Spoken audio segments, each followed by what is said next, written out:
Caleb. Hey. Uh-oh. Oh, they are. No, you're not going to say hi. You're going to lay down. Thank you. Lay down. Hey, Deatra. Lay down. Who else just came in?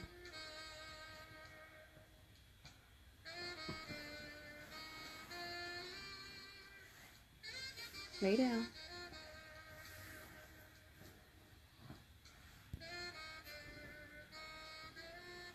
Hey, Miss Joy.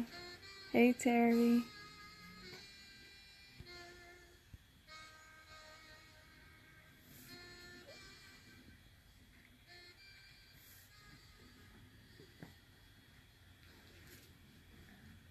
Sorry, for those of you who are already in, I wanted to be, hey Maria, I wanted to be able to do this a lot earlier.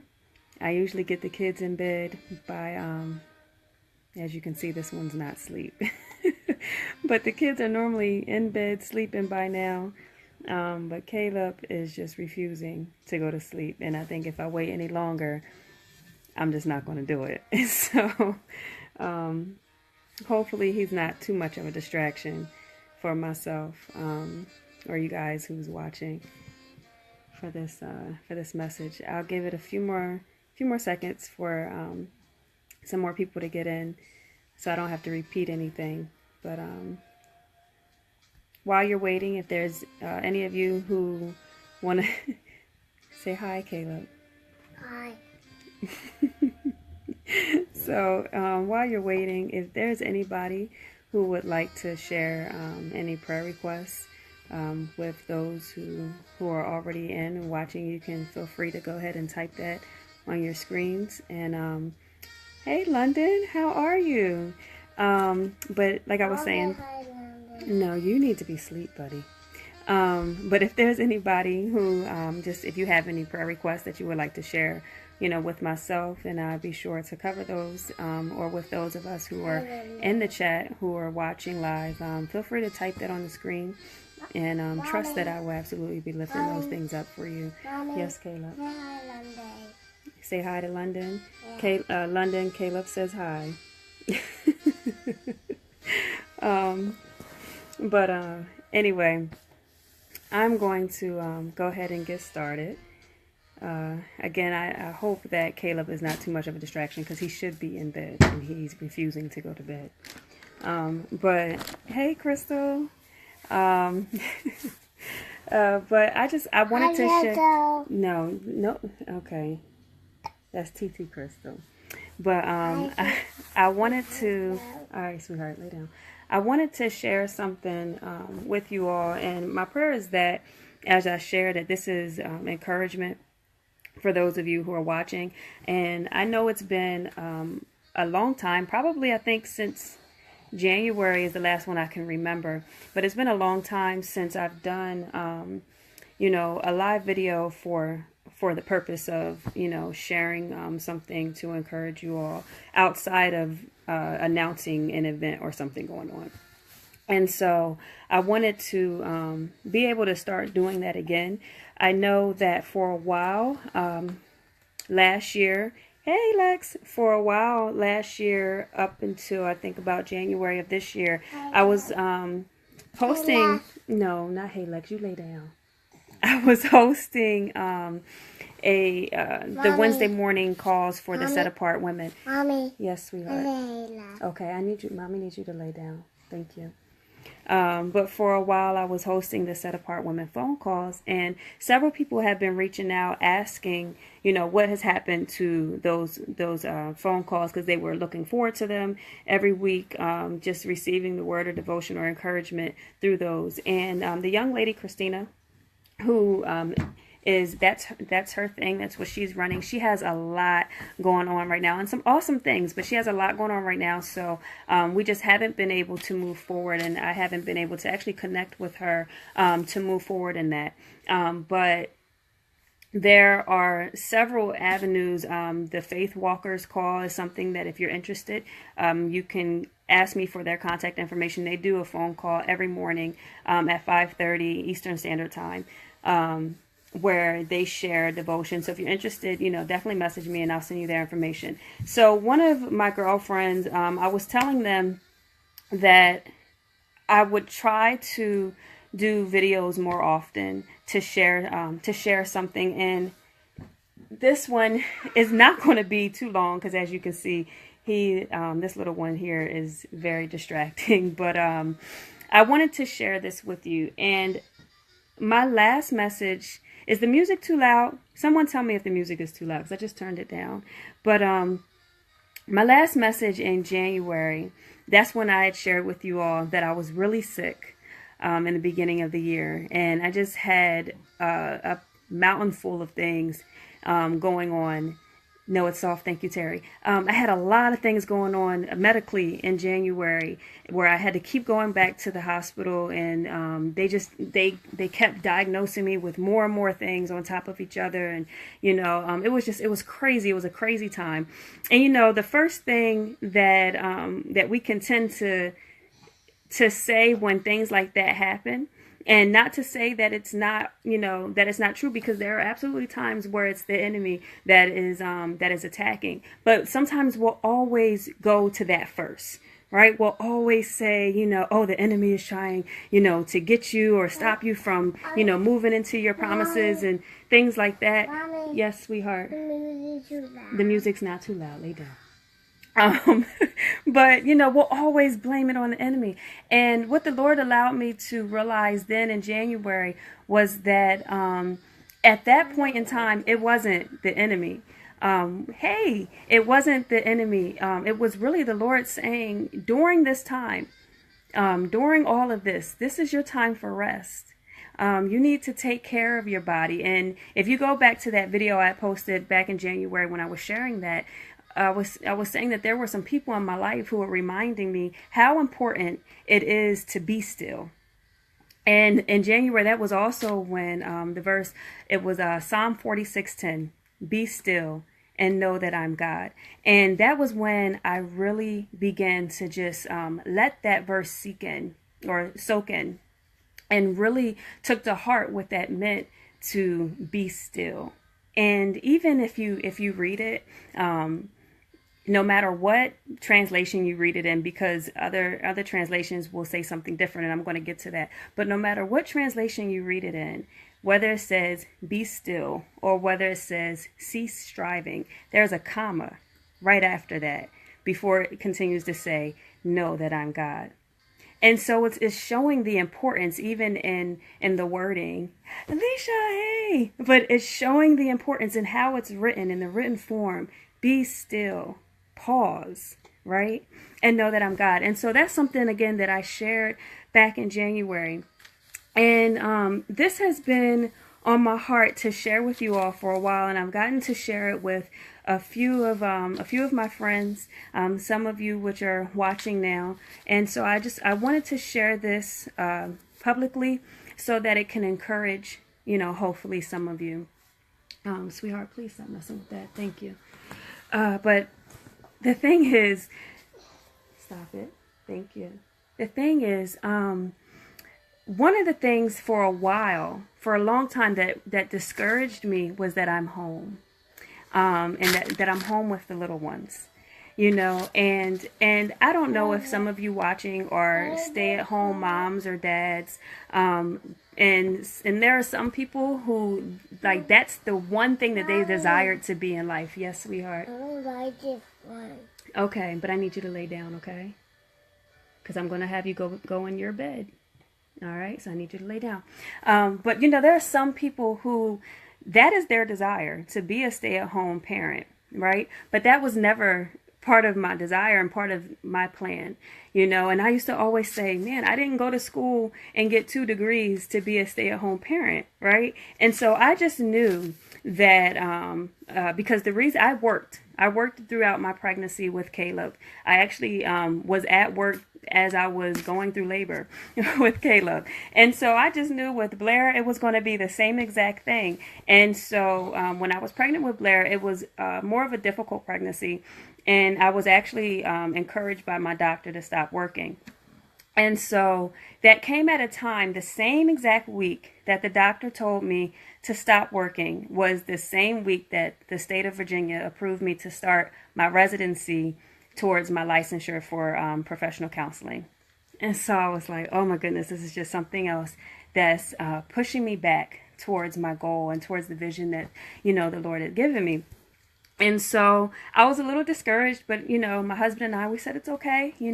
I'll stay home and be able to give Caleb a lot of what I was able to give Jordan when he was little.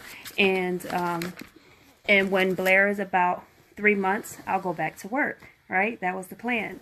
And so when Blair was born and then 3 months later, I started applying for jobs aggressively. And when I tell you I applied to every job, I applied from here to California. I applied for jobs that I was overqualified for, underqualified for, jobs that I said I would never go back to, just anything so I can, one, get back in and start my hours towards my my licensure, because I just knew that there was always a vision behind it. There was always a goal that I was trying to reach. And during that time, as I'm aggressively applying for jobs, every single door was shut. Nothing, no responses, nothing. Even jobs that told me, we would love to have you back. Nothing.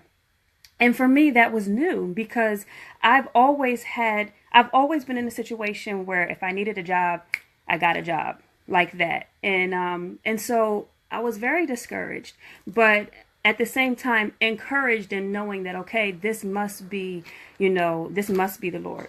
This must be his doing. And so when January, going back to this past January, when January came, lay down, sweetheart. When January came, I said, okay, I'm sick and things are slowing down, with the book. And I didn't know what was going on. I said, this must be the time that I'm supposed to get back into the field. This must be the time. Okay, Lord, I did a lot for the past few months. Now must be the time that I should go and start applying for jobs again, right? So here I am sitting in my bed applying for jobs. This was in January. And I applied for this job at a hospital close to where I live. Mommy. And I was like, this is perfect. It's Mommy. Close. Mommy. Excuse me. Yes. Mommy, yes. Okay, Caleb, I need you to lay down and wait for a minute, okay? Because it's way past your bedtime, buddy. Thank you.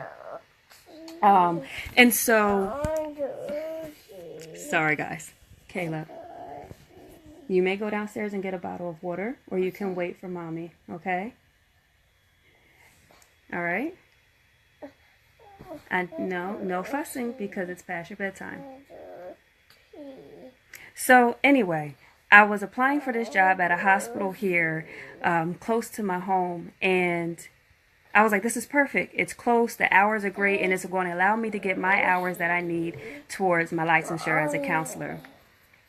And I start to apply for the job, and next thing I know, my computer is loading, and it's not working. And I'm like, really? My computer never does that. So I'm waiting and staring and waiting and staring, and I fall asleep waiting, right? When I fall asleep, I have this dream that I'm walking through the hallway of a hospital, and there's a door that's open, and the door closes, and the voice of the Lord says, you're going to lose this job because you did not trust me. Now, I don't share that lightly, and all I know is that I woke up after that, and I closed my computer and pushed it away and said, forget it. And so I was just like, oh my goodness, what is happening? Why not? When is this going to happen? How do things keep coming in the way of fulfilling the vision that I was given and fulfilling my purpose in this field, right? And so I'm like, if this is not the time, then when? And again, going back to that verse, Psalm 46:10, be still and trust or know that I'm God. when I was praying about it, and at this point, kind of just discouraged, there was three things that the Lord reminded me of. And the first one was that your ministry starts at home. If I was not home to do what I am able to do from home, and if I was having to go to a job 9 to 5 or whatever the schedule, if I was having to go to an out of the home job every day, then I wouldn't be able to do all the things that he has me doing now that I didn't see in January. All of the engagements he has me going on to speak, right? All of the ways that he's using me through ministry, all the ways that he's using me through mentorship, but yet all the things that I'm doing in my home, because he showed me your ministry starts at home. So how I'm able to be used for my children is something that is just irreplaceable. And I was just like, it allowed me to say, wow, this whole time I'm discouraged by the fact that I'm being a stay-at-home mom, and that wasn't my desire. And he's showing me that this is part of my ministry. And I had to take a step back and just praise him for that, because I can see how it affects my children in a positive way, me being home, and don't get it wrong. Whenever we do put them in childcare, or when Jordan was in childcare, he was in an amazing facility, and I trust the woman who ran the childcare for Jordan, that she's actually Blair's godmom. So I trust her and love her. But what he showed me is that me being home with my children is something that he is able to use, because one, my ministry starts at home, and two, it's strengthening and growing all of us. Right. So that was the first thing. The second thing was that he was showing me that with me being home, he's able to prepare me for everything that he has for me coming. Everything that he has for Simply Redeemed, and so much more. The vision that I keep telling you guys about, the vision that I kept saying, I know that me getting my hours for my licensure is part of that vision. And I just kept saying, how is that going to happen? How am I going to get my license as a counselor if I never go back to work? Right? I'm like, if I keep getting pushed back from working, I should have had my license probably 3 or 4 years ago. Right? And so I'm like, well, when is this going to happen? And he's saying, I'm going to prepare you. And the one thing he showed me was that my next job is not going, where I'm going to get my hours for licensure is not going to happen under someone else's company. It's going to all take place within the vision that he's given me in the first place. And I was just like, wow. That was number 2. And then the third thing, and before I share the third thing, I want to share with you. So again, I keep going back to this verse, Psalm 46:10, where it said, "Be still and know that I'm God." When I read it tonight in the translation that I've been reading now after I got my this Keyword Study Bible, when I read it tonight, this translation says, "Cease striving and know that I'm God." And the reason why I like that is because of the third reason that I was going to give you that he showed me. The third thing he showed me when I prayed back in January about why things were happening the way they were happening, he said, why are you looking at this as if it's some form of punishment? Right? He said, why are you looking at you staying home and not working as if it's some form of punishment, instead of receiving it as the gift that I'm giving you? This is your time for rest, Jessica. And I had not looked at it like that. I have been working since I was 12 years old. Some of you know that, some of you don't. I have worked probably almost anywhere between 35 to 50 jobs from the time I was 12, and I will be 32 this year. And when I say I've been working, these have been multiple. There have been times where in high school and in college, I've worked 1, 2, and 3 jobs at the same time. And so while I'm sitting here trying to do what I know, right? Striving to do all that I know and how I know to survive and what I know to do and what I know to get to where I'm trying to go. While I'm doing all of that, just going based off of my knowledge, right? And my experiences, trying to just get there, get that next job, do the next thing. He said, be still, cease striving, and know that I'm God. I'm going to prepare you for everything that you need. I'm going to give you everything that you need. And right now you need rest. You need to allow your body to rest so that I can do everything that I'm going to do through you. And that out of all three things, okay, sweetie, stop scratching yourself. That out of all three things was the one thing that I said, that was not just for me. I knew that that was for so many else who would hear this and hear the voice of the Lord as I shared that. Because there are so many of us in that same situation who, if you're like me and you've just been working, working nonstop, for the majority of your life, or whatever it is where he's telling you, just be still. Just cease striving and know that he's God. Know that if he has given you the vision and if he's telling you to trust him, then all you have to do is to relinquish that, give it to him and trust him so that he can do what he wants to do through you. Because we can't allow ourselves. I can't remember the verse. I love your life too, sister. I can't remember the verse right now, but what popped in my mind was something that I had shared with the Faith Walk callers about maybe 2 months ago. And there was this example that I gave where the Lord doesn't want us. So let me back up. Where it says his yoke is easy, right? Think about a horse. Think about when someone who's guiding a horse and they're having to either yoke them really hard, yank them hard, or does the horse just glide easily with the guidance of the person? I don't know the title of the person who, so if any of you out there are horse people, correct me if I'm wrong. But, just the person who guides the horse, right? And so there was an example that I gave a few months ago, just like that. The Lord doesn't want us to be in a position where he's having to yank. He wants us to just be like that horse that just moves easily with his guidance. And that's the same thing with our trust. He wants us to just cease striving. He wants us to be still and trust and know that he's God and that he has it all under control, that he's going to take care of it, that he's going to guide you and guide your steps and order your steps.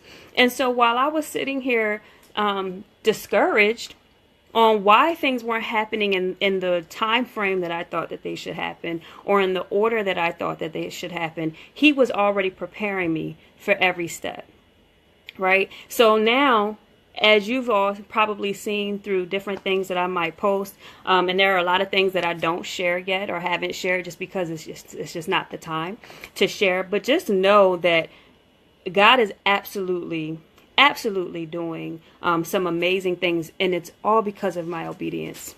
It's all because of my trust. And I go back to that dream that I said I had back in January when I was trying to apply for a job, doing it my way, where he just showed me that if I kept going for that job, I was going to lose that job.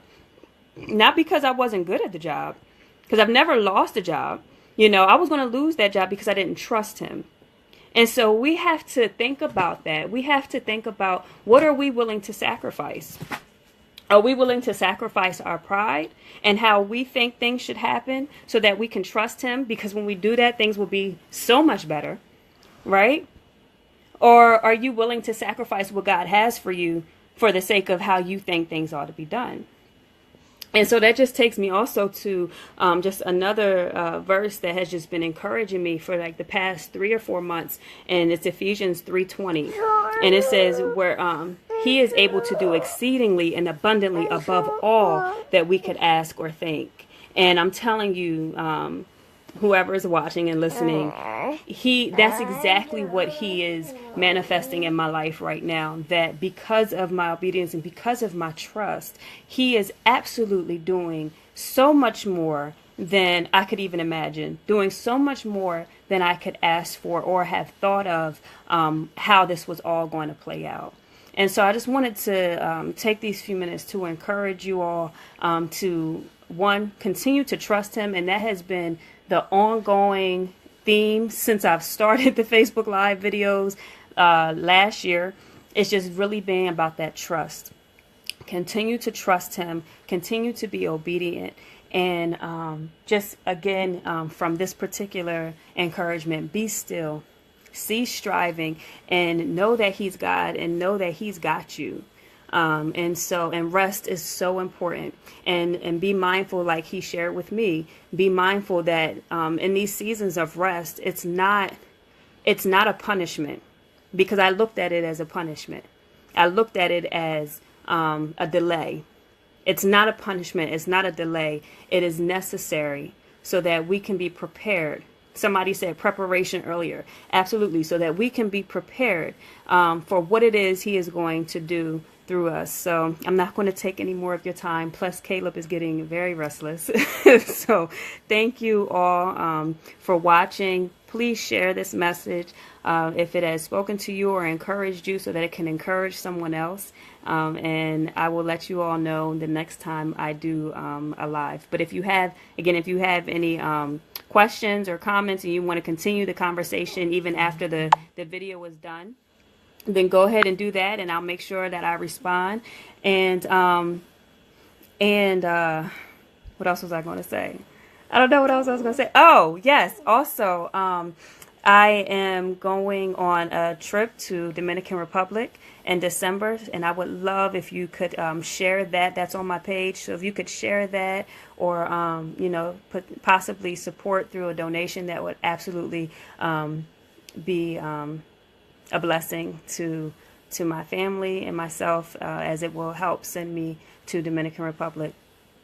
Before we close out, I also wanted to share, if you have any prayer requests, please feel free to write them in the messages here, or inbox me, and I would love to pray with you and for you. And all right, have a good night. Love you all.